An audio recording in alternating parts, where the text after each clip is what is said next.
Hey guys, Ruben here.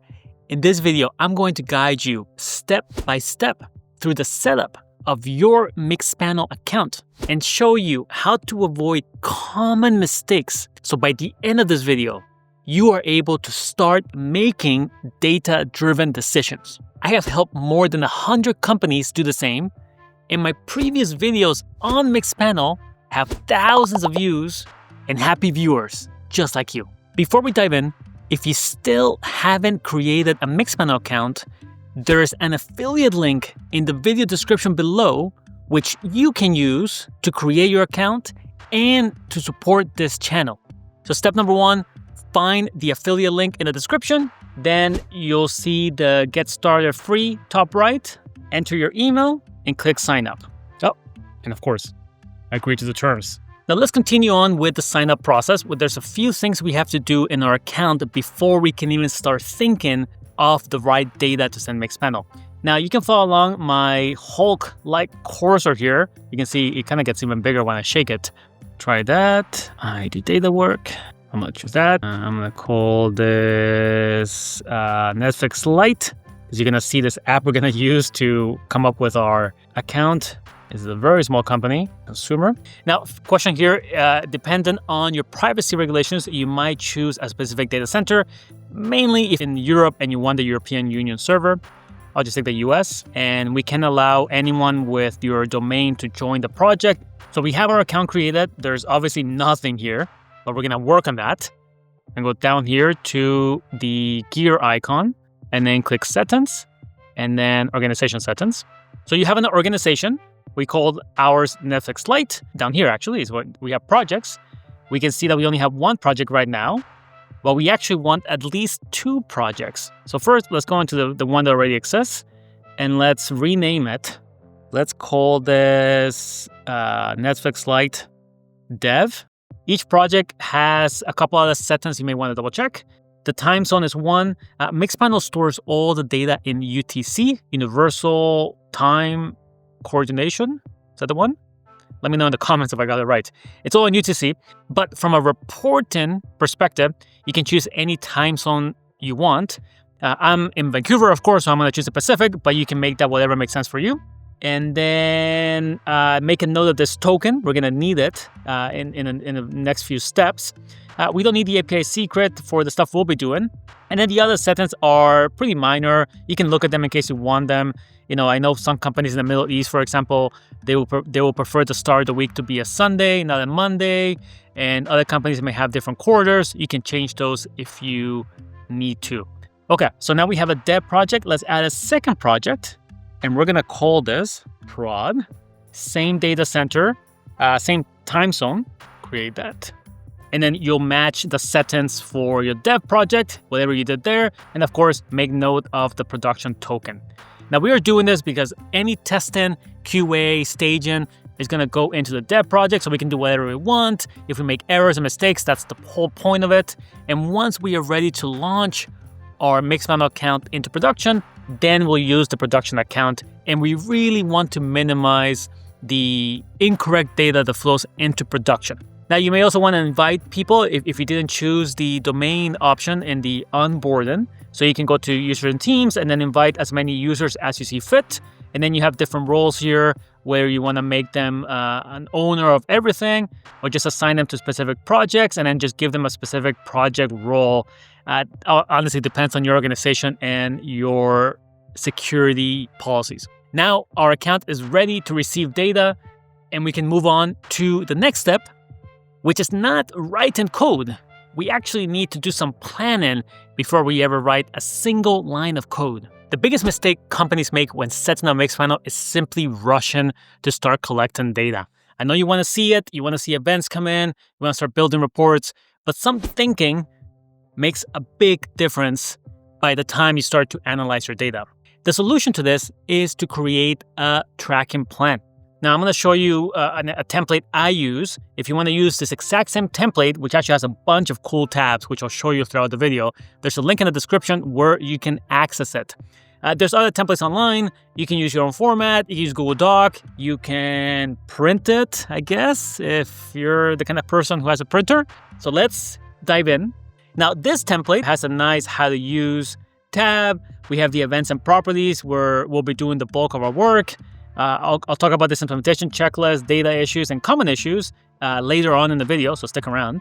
You'll see that we have event names, event properties, and user profile properties, and I already filled out a few things, but I'll show you how you actually get started on this. Let's understand the 3 building blocks of Mixpanel: events, event properties, and profile properties. To do that, let's open a profile in Mixpanel. Now, this is all demo data, which I'll be using for a Netflix-like product.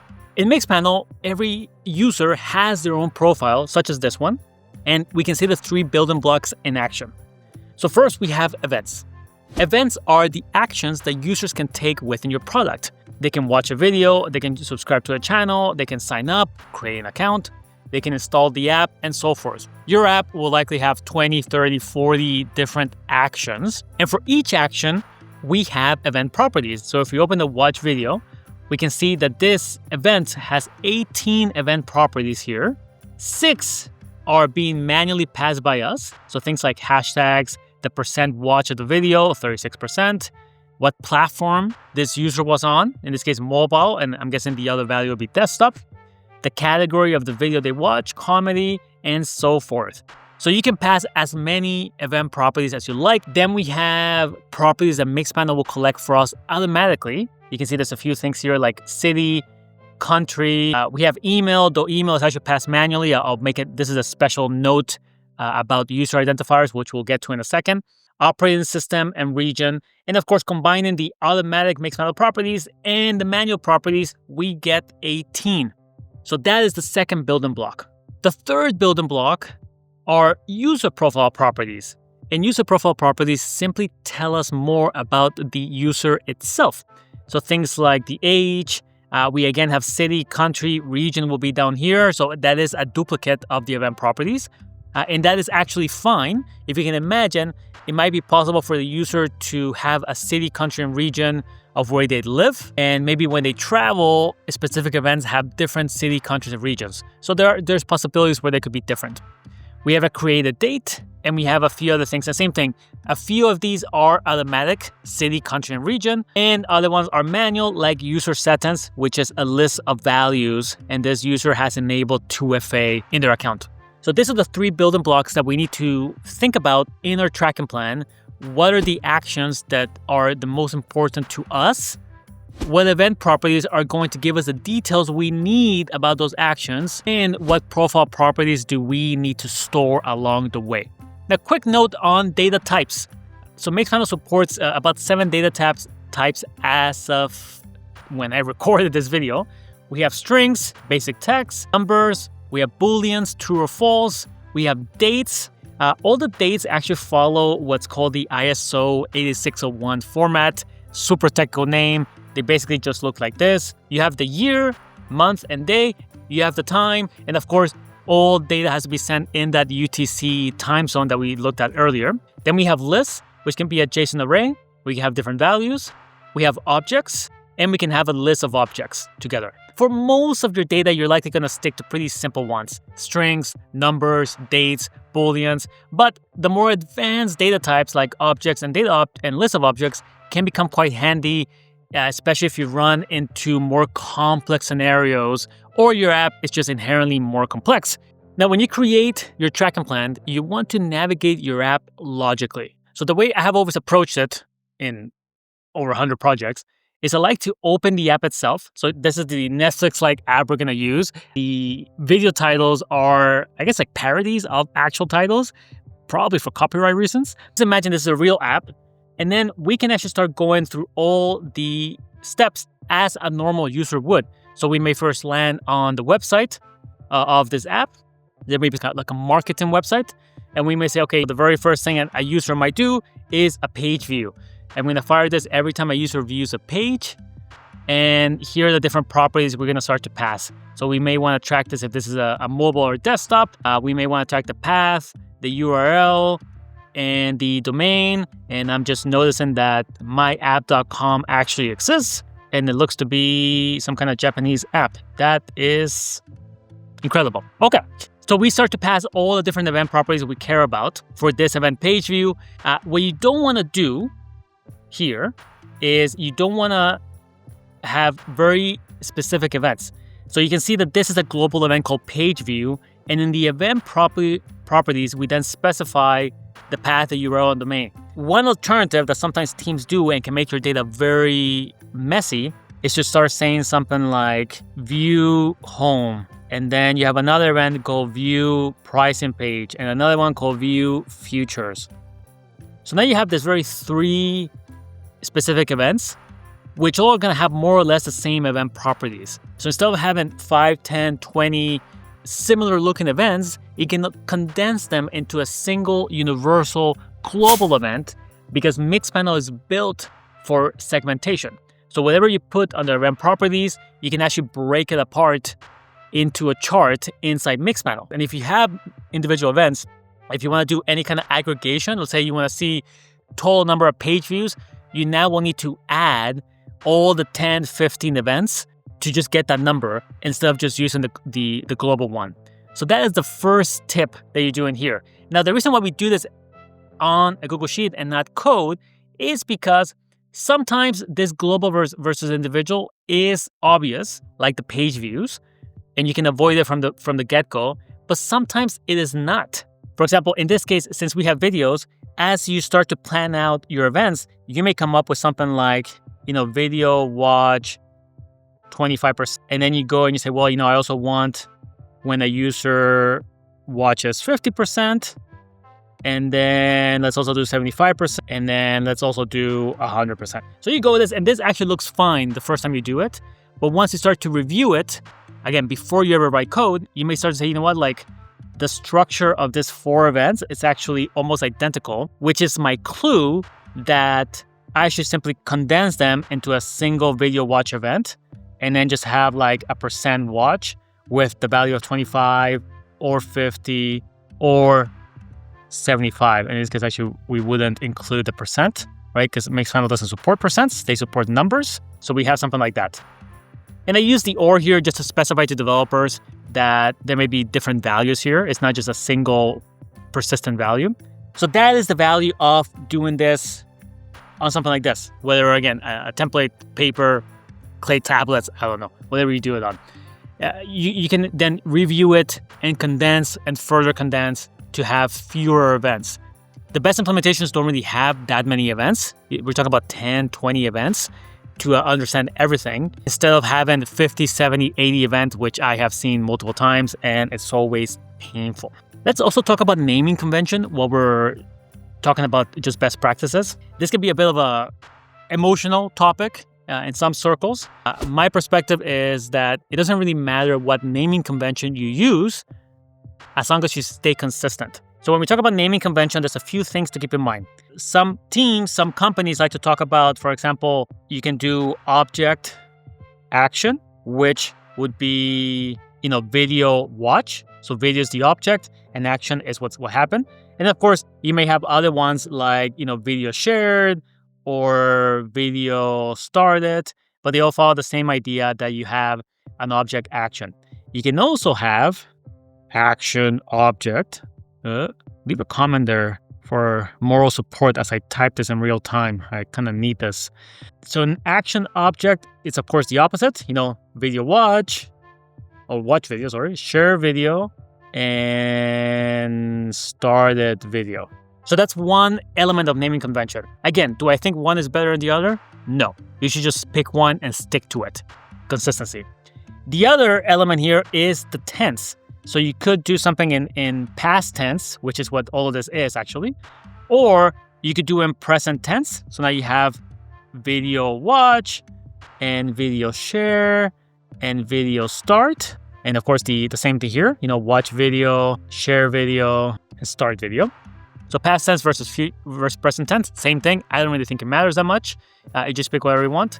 And then we have the structure of the whatever we're doing here, with the event or event property. We could do what we're doing right now, which is just we have spaces. We could do underscore, video watch. We could do camel case, video watch. And we could do, I guess, like title case could be one. It's a bit weird, but that's a possibility. Now, tools like Mixpanel are case sensitive. So something like video watch, lowercase, and all these ones are actually completely different. They do not get simply condensed into the same one just because the logic or the name is the same. So again, you want to just pick the naming convention that makes the most sense to you. Generally, I always recommend companies to use whatever they already use in the code. So developers will have a preference for, either lowercase or underscore or camel case, and then you can just use that. I particularly like this lowercase with underscore, but again, you pick whatever makes sense to you. So down here, or up here actually, you can see that I added this row here where you can specify what the naming convention is. I'm using the demo data, so I'm going to stick to what they use, which is lowercase with spaces. And they do the same for event properties. There's a Japanese app.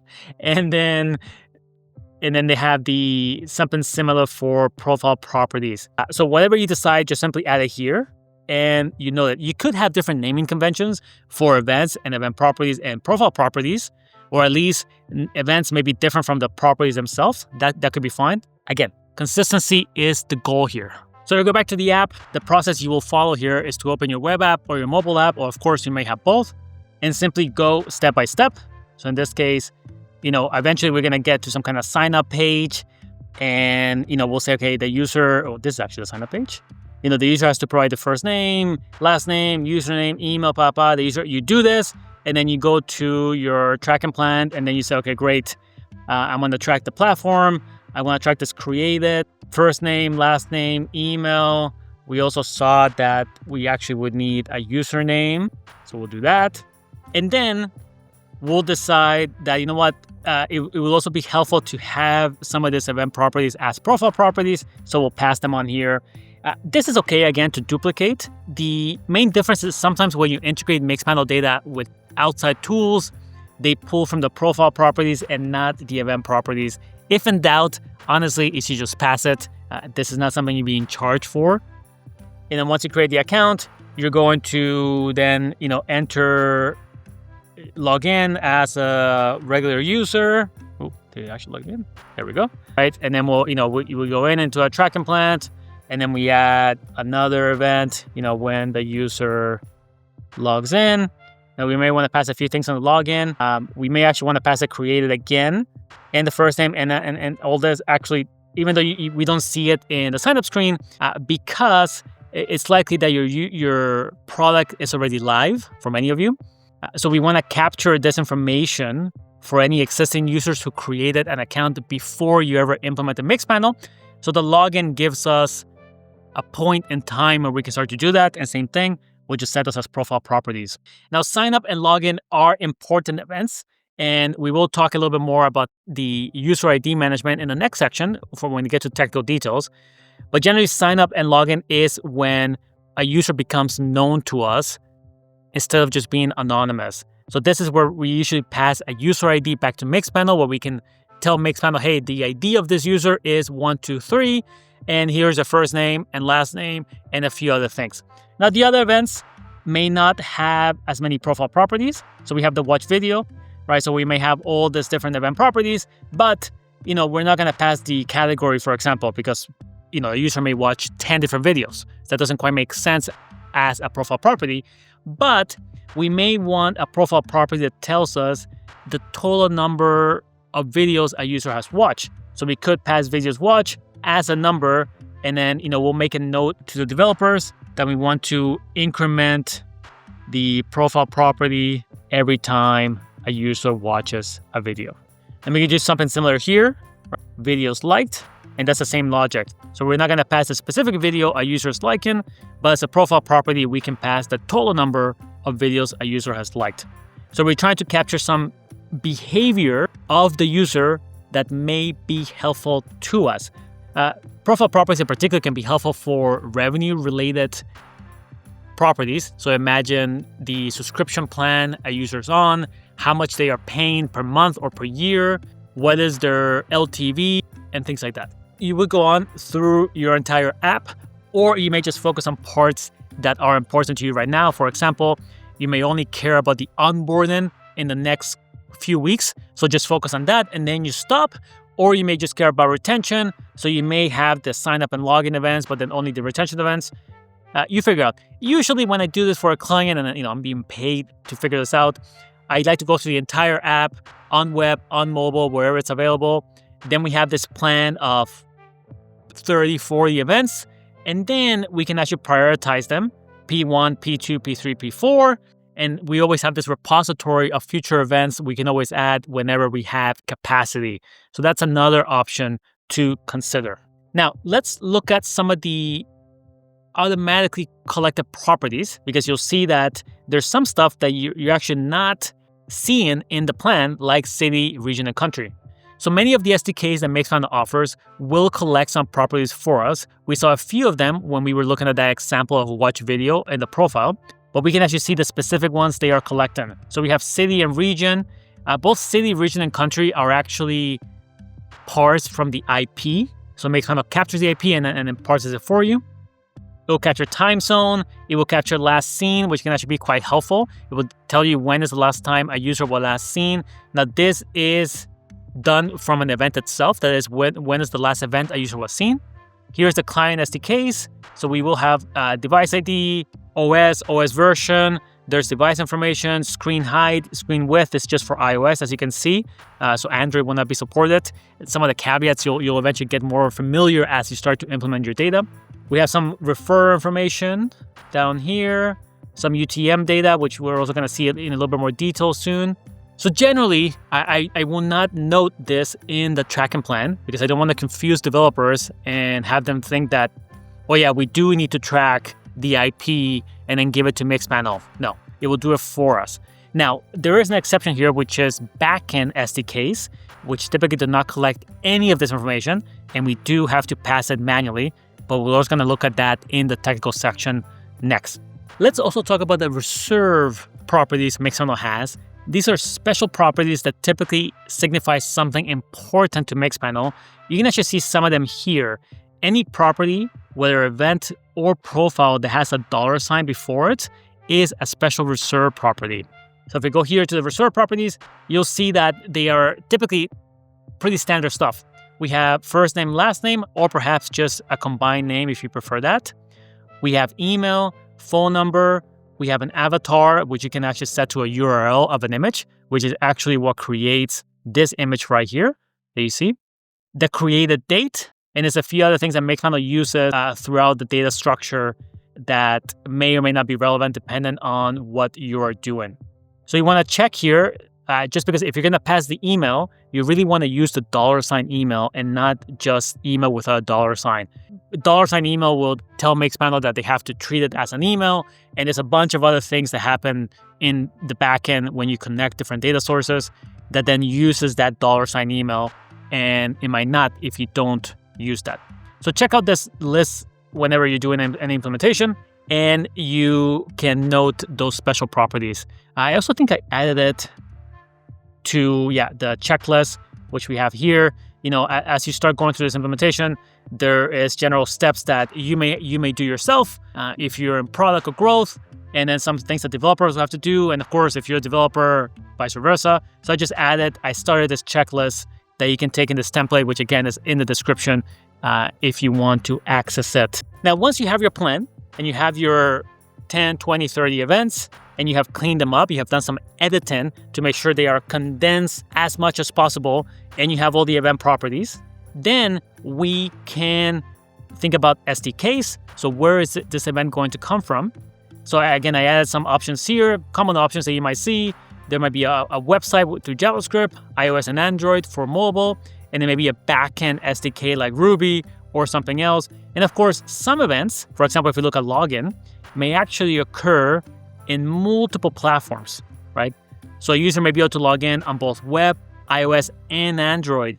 So when the developers implement this event, they will implement the exact event name, exact event properties and values across all three platforms.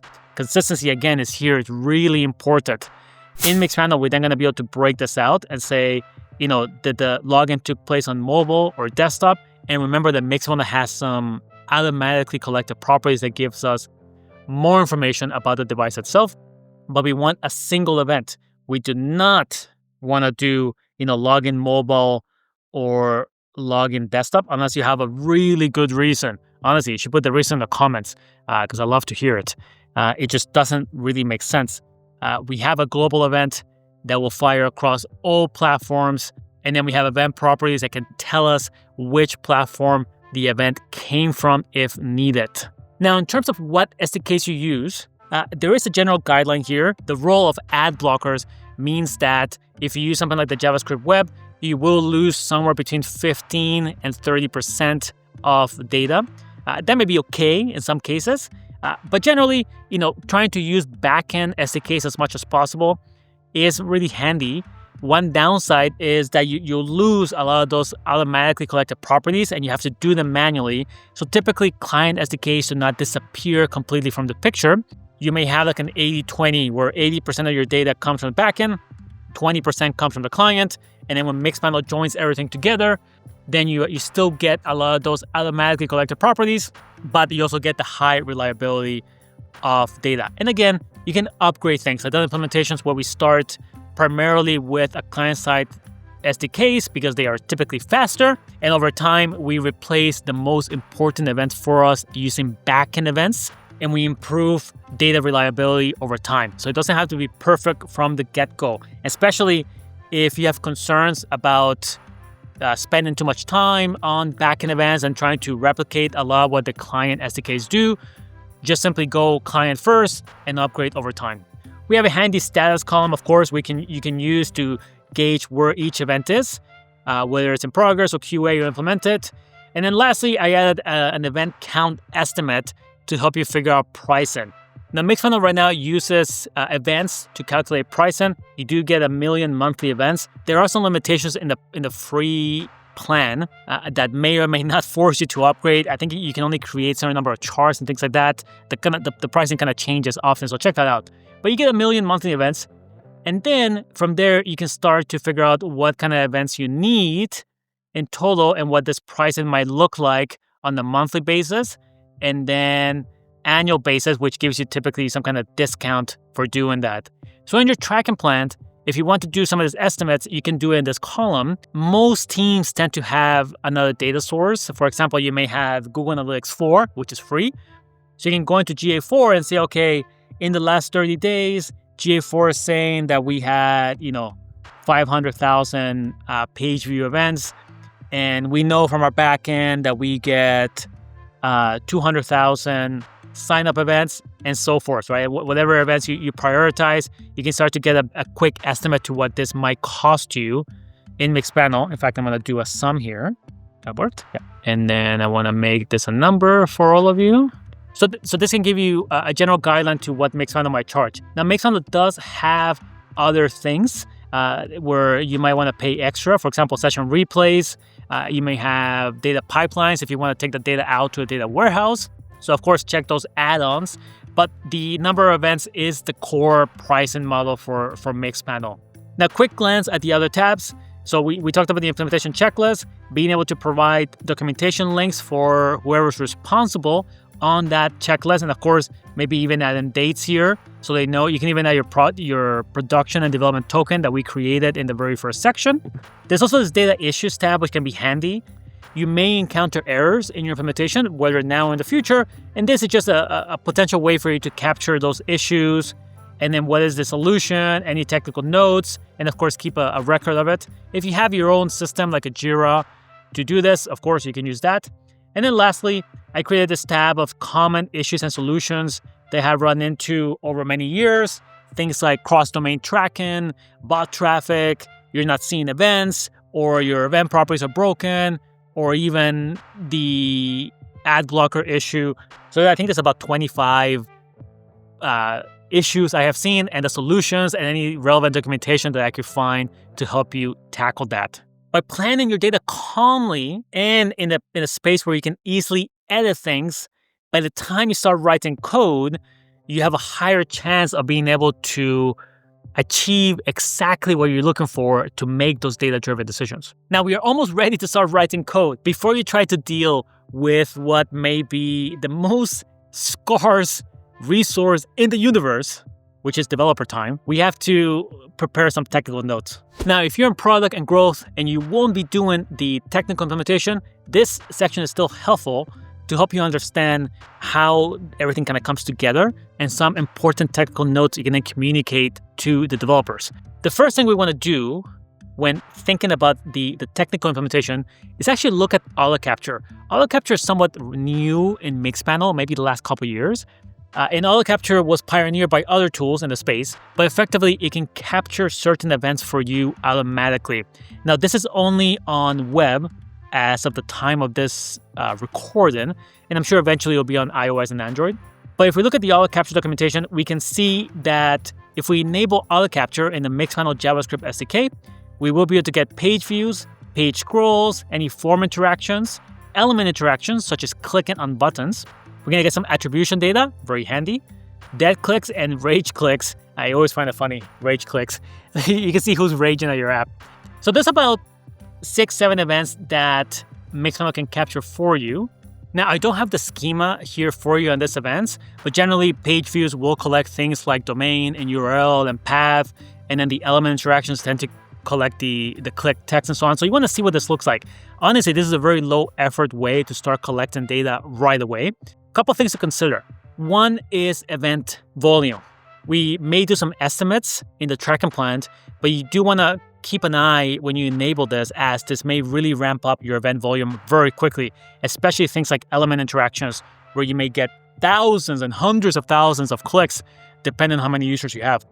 You do have an option when you enable auto capture where you can enable it for all events, or you may only enable certain events down here. And of course, Mixpanel gives you a special class if you want to disable any element from this. Which brings us to the second issue with auto capture, which is any privacy concerns. Of course, if you enable this and this collects data on everything you have, you may also collect some sensitive data, credit card data, and things like that. I do believe Mixpanel has done some work to prevent this, like any kind of tool that does session recordings and things like that, to not collect the sensitive data. But again, you want to double check your app to ensure that this is not happening. Now, the other aspect of auto capture that is helpful is the attribution data.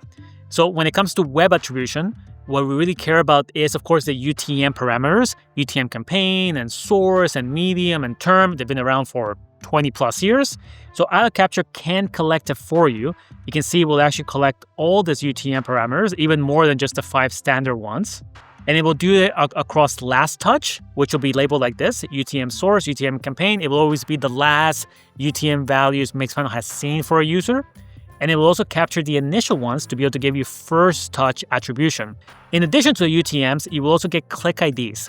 Facebook Click ID, the Google Click ID, these are all the click identifiers ad platforms tend to attach to the URLs people click when they come from an ad. So you have this data available for your reporting and to understand where users are coming from. Honestly, this part is actually quite fantastic. I've been in many projects where I have to do this manually, and it's always a bit annoying. So doing it out of the box is very handy. Now, a special note about mobile attribution, specifically if you have an app and users have to go through the App Store, the iOS or Android App Store, and install the app, UTMs don't quite work in the same way. And if you want to do mobile attribution and you want to know where installs came from, you will need a mobile attribution provider like AppsFlyer or Branch or Kochava or Tune. I have a couple of videos on my channel for that, so you can go and search for those if you want to. And generally, once you implement the mobile attribution provider, which is a whole different process, then there's always a way to integrate it with Mixpanel, and then Mixpanel will then receive mobile attribution data that is similar to this UTM data, and it will allow you to do similar reporting. But that is beyond the scope of this video. Okay, let's now dive into the tracking methods, just so you know what's going on here. So when we come to events, we're gonna use what's called the Mixpanel track. You can see it right here, right? Let me draw an arrow there. Mixpanel track. So you have the event name right here. In this case, this is called play song. This is actually just straight up from the documentation from Mixpanel. And then these are the properties. Oh man, let me know in the comments how readable this is.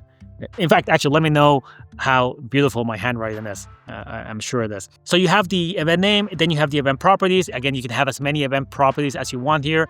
Note that we're only passing the stuff we care about, the manual ones. We don't have to worry about the automatic properties that Mixpanel will collect for us.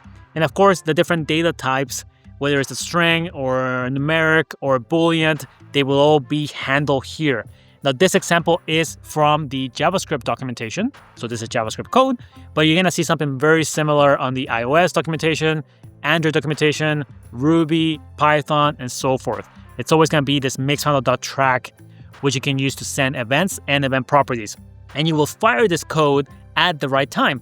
So when a user creates an account, right after they create the account successfully, that is, it has been validated successfully by your app, then you would fire this mixpanel.track, and then Mixpanel will capture that event at the right moment. This is important because we want to know when things happen in the journey, right? So we don't want to delay events by some random time unless there's something specific we're trying to do. One special note is that sometimes mobile events go through a special form of batching, where the events will fire at the right time, but then they get batched when they get sent to Mixpanel. So when you're doing debugging, you may see an event that may come in a few minutes late, but it does have the right timestamp. That is when the event was actually fired. Now, here's one use case where you may want to delay events. For example, Mixpanel has this time event option, again, in the JavaScript SDK, where you can add a timer to this event called image upload, and then have some logic that when the image has uploaded, we're going to fire the event itself. The handy thing here is that Mixpanel would then add this duration property. This is a special duration Mixpanel property. So it will be $duration, and it will set the value to 20 seconds in this case. So you clearly have some logic here to delay the event by 20 seconds. So just a handy thing if you want to track how long it takes users to upload photos or videos or any kind of event where you need it. Now, Mixpanel will have other ways of doing this same use case. For example, funnels. You can put 2 events in the funnel, and then Mixpanel can tell you the average time between step 1 and step 2. So this is a very kind of more advanced technique. If you're not sure if you need it, I would honestly not use it, and then simply try to use the funnel report to get your time, and then you can always go back and add it if need be. I also want to talk about super properties, which basically are persistent properties you can create. So there is a special option called Mixpanel register right here, right? And in this case, we're going to register an event property called name with the value of Sam. So then when we fire an event down here, let's actually jump to number 3. We fire this event called track registration. The super property will be appended or will be attached to this event, because it's being set as a super property. So Mixpanel stores it on the client itself. It can be a handy way to say, you know what, I want to, let's say like user type. So this is a specific user, and I don't want to manually pass this user type in every single event. So I'm going to do it once as a super property, and I want it to attach to every single event going forward. Again, you don't really need this. Some developers may look at this and say, you know what, like it's actually not a big hassle to always pass user type. We'll just have some logic for it.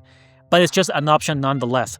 There's also this concept called register once we're going to see in other places, where register means that if you fire this with different values, let's say first is Sam, then it's Ruben, then it's John, Mixpanel will update the values.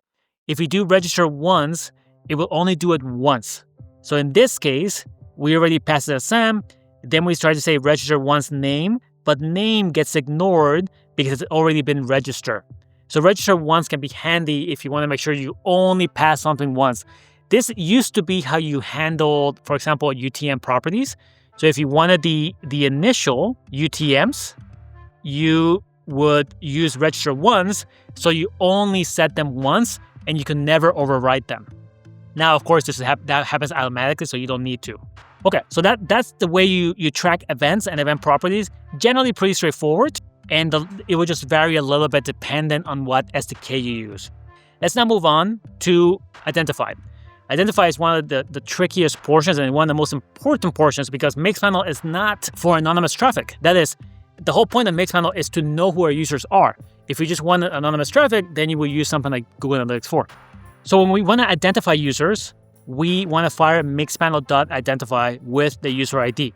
However, before we jump into this, I actually want to show you how the ID management works, and I created this beautiful looking squares with different colors. So let's look at how Mixpanel handles IDs. So let's imagine that a user arrives at your website and they view the first page view, home. When this happens, Mixpanel will create what's called a distinct ID. ID. Let's assume that this is ABC. It's actually a much longer string with numbers. So now when you continue to page view 2, product features, and then they view the pricing page, and then they go to the sign up page, all this uses that ABC ID. Now, when they sign up here, right, when they complete the form and you actually fire the sign up event, and if you remember, sign up event is special because that's when the first time we get to know who this user is. Now we can pass a user ID to Mixpanel. Let's say that is 123. So now Mixpanel will merge the distinct ID ABC and 123 into a single one. So now this user can actually be referred to by ABC 23. From a practical purpose, you're always going to refer to it with the user ID since that's the one that you know. It's some kind of persistent ID in your product backend.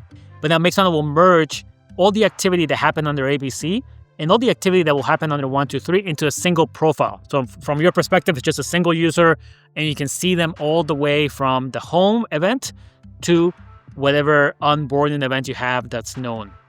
Now, let's say this user then goes and downloads the mobile app. Right away, the mobile app will issue some kind of distinct ID. In this case, let's say this is XYZ, right? So this is a brand new distinct ID that Mixpanel will generate because this is an anonymous user in your app at this point in time in this first 4 screens. But then they decide to log in, right? They already have an account.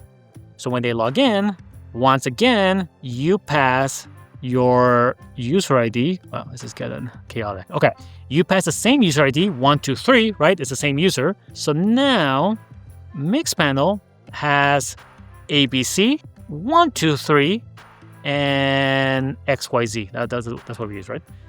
So now this Mixpanel profile has actually 3 IDs attached to it. Again, behind the scenes, it's where this all happens. Your role is just to make sure that you pass your user ID at the right moments, which is the sign up and the login for the vast majority of apps. Let's do one more use case because why not? Let's say you have backend events. Now, depending on your implementation, you may only send backend events where you have the user ID, right? This could be things like purchases. So naturally, you're going to have a user ID attached to all these 3 events. In that case, when you send it over, Mixpanel recognizes it and just simply attaches the backend events to that existing profile. But some teams may want to do 100% backend implementation. But remember, the Mixpanel only generates distinct IDs in the client SDKs, web, iOS, Android, and so forth. So if you're going to do this, you have to now generate a distinct ID. Distinct ID. And this will be, I need another 3-letter sequence. I don't know, M and O. But this, you generate this M and O, right? The Mixpanel SDK for Ruby or Python will not do it for you. So you have to generate it. You have to persist it somehow across any anonymous backend events you may have. And by the way, this may be like page view events, which you could do in a backend. So whatever it is, you have to generate it. And then whenever you know when the user is, then you pass the user ID for 123. So that is how ID management works from Mixpanel, which means if we go back to our code, we look here at the sign-in example. So a user signs in. The first thing we'll do is we're going to send the event itself, right? This might be sign-in with a bunch of event properties. And then we can then fire the Mixpanel.identify with our ID, 123 from the example before. And then Mixpanel will know and do all that ID merging for us in the backend. That's really all we have to do. If you happen to be using a very old Mixpanel project created before 2023, your life is much harder. Check out my template. There's actually a couple notes there for that. But if you created your Mixpanel account anytime after 2023, this is all you need to do. Just fire Mixpanel Identify at the right moments. Mixpanel will tell you that you should really only fire this at the sign up and login for the most part, but there's actually no harm in firing this multiple times as long as you're always firing the same ID, 1, 2, 3. So you can fire Mixpanel Identify as often as you need it, and you're going to see that we actually need it quite often, but you need to maintain the same user ID, which brings us to a point. What is a good user ID? So there's a couple things. So it should be persistent. So naturally, like a backend ID, product ID is usually the best. Product ID, wow, I don't know if I can read that. Just assume that reads product ID. It's sometimes helpful if it's privacy friendly. So some teams and some projects, what we have done is we actually take the product ID, but then we hash it, base64 or something like that. That way it is privacy friendly. Again, if that's something that you care about.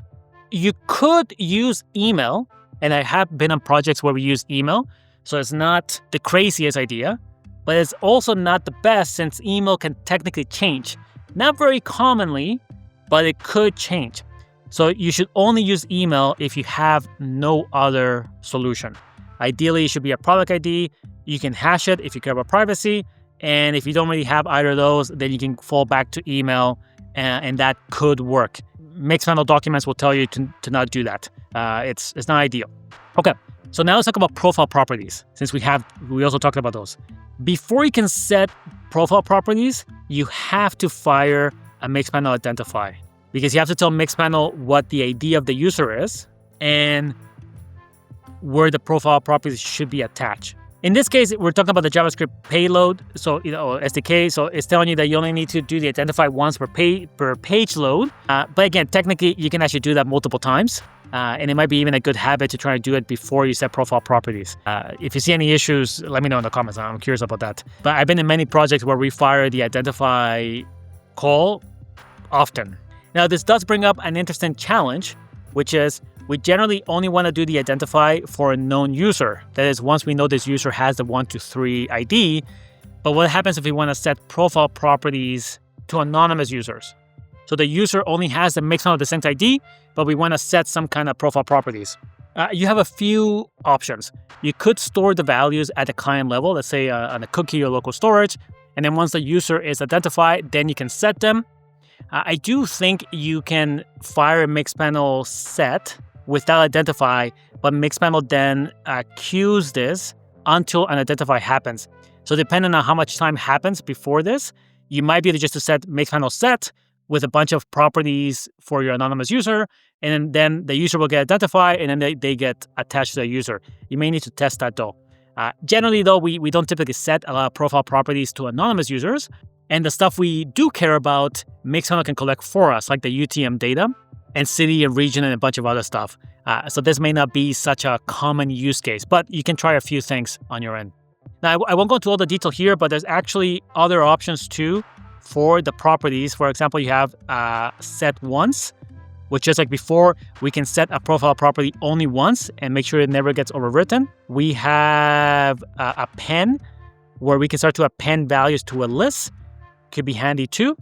We have union, which also appends values to a list, but only keeps unique values. So we wouldn't have duplicate values like in append. And we have increment, which we saw it too with that videos watch example, where you can increment a numeric property by 1 every time you fire it.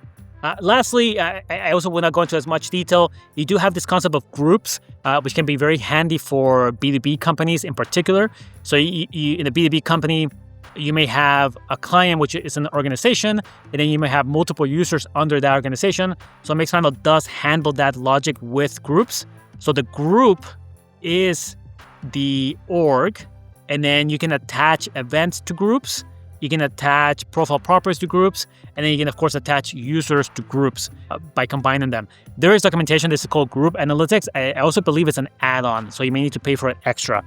Just so you know that this does exist if you do need it for your organization. When this didn't exist, the way we used to handle it is just by having profile properties that identifies the name of the company. And you can kind of then group profiles by that profile property and then do some analysis on that. It's not as nice as having the group logic. So this may be actually quite handy if that's your use case. Now, let's look at backend data real quick from a technical perspective. There's a few issues that you have to address if you're going to use backend data. And if you want to do a completely backend implementation 100%, which again is possible, it just requires more effort, there's a lot of things you have to consider. So first, you have to remember that there's no automatic properties for backend. So you have to do things like IP, right, which then Mixpanel will parse into city, region, and country. So you have to track that, and this is $IP, if you can kind of see that. So you do have to pass that. And basically anything that you might care about, you would need to do it in this way. Screen height, screen width, browser, operating system, and so forth. So it can be quite a bit to collect manually. You, of course, have to generate your own distinct ID if you're going to go this route. We talked about that. So you need some kind of system to do that and to persist it, and then to join it with a user ID. Once you know that, the user ID would be like user_ID. The backend events need to be done in real time. So typically backend SDKs only work for the last 5 days worth of data. If you want to import historical data, which we'll talk about in a second, it's a whole different process. Now, finally, historical data is supported by Mixpanel. There is a special endpoint here called the import events endpoint, /import. And then from here, you can actually just send each event with, you can see the event and then the properties. I do believe there's also support for profile properties here. So effectively, when I've done this in the past for other projects, we take the historical data from somewhere. It could be a product database. It could be a data warehouse. We transform it to fit this JSON format. We can transform it using SQL. And then we write a script to bring that data in so Mixpanel can ingest that. And then you have to just double check the different things. You can see here, for example, the timestamp here is not the ISO 8601 date string that we have seen. I believe this is a Unix timestamp. And then you have to make sure you have some kind of distinct ID or maybe a user ID. You may need the insert ID, which corresponds to each event to make sure each event has a unique ID. So there's a bunch of other requirements that you'll need to go through to be able to do this. Again, this is possible. Generally, it has to be worth the effort. So in many projects, we're actually okay if we just have data going forward, and the historical data may not be as important. So just manage expectations. One final point on SDKs. So we do have a few things. We have JavaScript SDK. I find the JavaScript SDK is the most complete SDK. So you will have other things like session replays, feature flags, which are brand new for Mixpanel right now. Then you have things like React Native, Android, iOS, the backend ones, and so forth. So these are all the different ways you can collect data. But Mixpanel now has other options. In particular, warehouse connectors is something worth considering. So you can take your data from your data warehouse, like a BigQuery or Snowflake, and actually import it into Mixpanel. It's a similar process to like the historical data that we just talked about, where you need to make sure that your data is structured in the right way. But it is a little bit more flexible. You can see that the timestamps here can be just date strings, not Unix timestamps. And you may not need as many things as the historical data. So something to consider if this warehouse connector is an option. I also think it's an add-on, so double check the pricing on that. You may also have other integrations dependent on how you're doing Mixpanel, where, for example, you're going to use like a CDP, like a segment.com, RudderStack. You can bring things from Google Sheets, which I've never done, if I'm honest, but it's possible. There's a Google Cloud Storage. If you have your data, for example, in like a CSV format, you can create a simple pipeline to take that CSV into Cloud Storage and then into Mixpanel. There's use cases like ad spend if you want to bring data from, let's say, Facebook ads or Google ads. Again, it's a lot more complex and kind of beyond the scope of this. If you find it interesting, though, let me know in the comments, and maybe I can look into making a video. I have done several of these things before. Some are likely to be very easy, like Shopify will be some kind of plugin to get this data in. Or even if you look at Stripe data, which can be quite handy, it uses Google Cloud, but you can start to bring in Stripe webhooks into Google Cloud and then into Mixpanel. So check out the different options and find the best option for your team. And in fact, you gotta find the best multiple options. It's unlikely you just have one source of data. You will likely have multiple. Now, if you get the few technical details correct, you're going to make the most out of that super valuable resource, engineering time, and ensure that your data makes sense. We're almost done. There's one more step you need to take before you can finish your implementation. So here's how you can QA your data. And again, whether you're a developer or not, you can always play a role in QA. It's always handy to make sure the data is coming in as you expect. Success in Mixpanel is our profile. It's kind of the first thing we saw in this video. So if you create a brand new user, and you can do that by opening an incognito browser on Chrome or Safari or Firefox or whatever you use. On mobile, you can uninstall the app and then reinstall it to clear all the data. And then go through the app as a regular user, go through the different pages, create an account, go through the onboarding, do a few events, whatever you implemented. You should then be able to go find your profile in Mixpanel, and that profile should contain all the events you're expecting. All the page views, all the screen views, the sign up, any other events that you added. And of course, they should have the event properties that you're expecting and the values that you're expecting, right? So we're really simply grabbing our tracking plan and we're saying we were expecting this a page view event with 5 properties. Did we get those 5 properties? We were expecting a sign up event with 6 properties, and we also have 6 profile properties. Did we get that? It's not always obvious which event is actually setting the profile properties, so you may not be able to see that, but you should be able to see them as you go along. And I find it helpful to actually go quite slowly here. So you go on the website, you create the account, and then you go find your Mixpanel profile. You can refresh it, right? And then the data will be coming in here in almost real time. So you should be able to see this pretty quickly. If you want to find yourself in Mixpanel, there's a couple options. In the Users tab here, you can do a search by email. If you're collecting it, for example, this Hazel at something email, you can see that filters down that user. If you do have the user ID as well, you can, of course, look for that. And there are filters here that you may want to try. For example, let's see, try that. Maybe a distinct ID, if you're able to get that, or email. Whatever is the easiest way for you to find your user, it should be fine. And of course, if you're doing this in development, you're probably not going to have too many users anyway. But once you find your user, then you're going to be able to see what distinct ID has been attached to that user. Let me go back to our sample user. In here, you can see whatever distinct ID or whatever user ID you have passed, you'll be able to see that. The other option you have is actually to use the events report, which is simply shows you all the data that's coming in to Mixpanel in real time.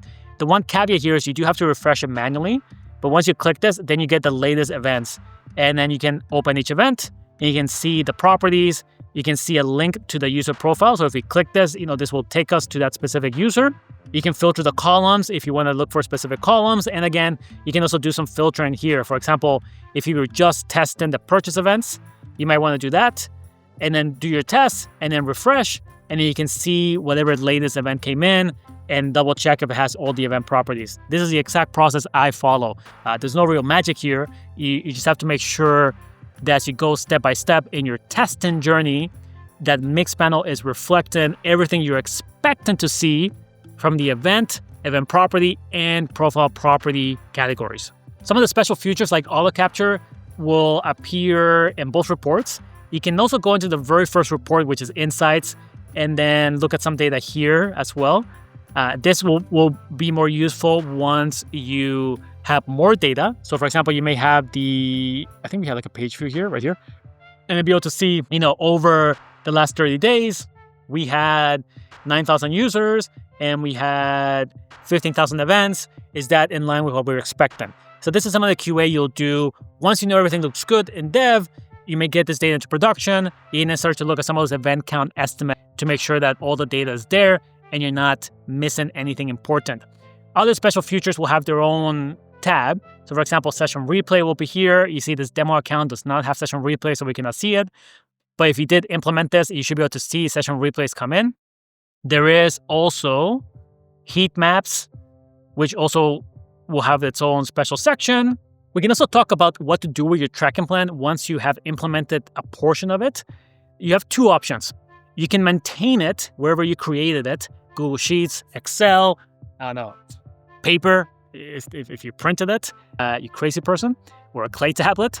Wherever you maintained it, you can keep it there. That's one option. Or you can actually move to using Mixpanel's tracking plan, which is called Lexicon. So Lexicon actually shows you all the events that Mixpanel is receiving with some kind of handy extra columns, like how many queries are here. You also have like 30-day volume. Let me add that column. So you see how, what is the volume of that specific event. And if you click any event, you can see some options. You can add some descriptions, some like documentation for other users that may be helpful. You can also see any event properties that this event is set in, and you'll recognize that some of the $ ones are like the special Mixpanel ones, right? So this could be one way. There's also a tab just for event properties. So you're seeing what's coming in, and there's one for profile properties. Same thing. You can see how many users have that property, any queries attached to it. So this can be a handy tracking plan, and one that tends to be more rooted in reality, since it shows you data in real time.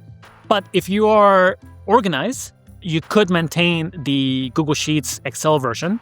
It just requires a little bit more effort.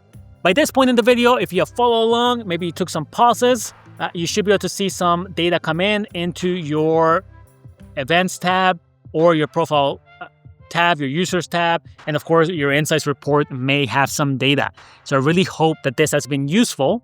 If you still haven't signed up for a Mixpanel account, remember there's an affiliate link in the video description, which you can use to create your account and also to support this channel. I greatly appreciate that. The next step here is, of course, to start analyzing all the data, to start making some data-driven decisions using the Insights report or the Funnel report or the Retention report, and take your shiny brand new data for a spin. Be sure to check out the next video on how to do that. Also, you can subscribe, like, and comment, and I'll see you in the next video.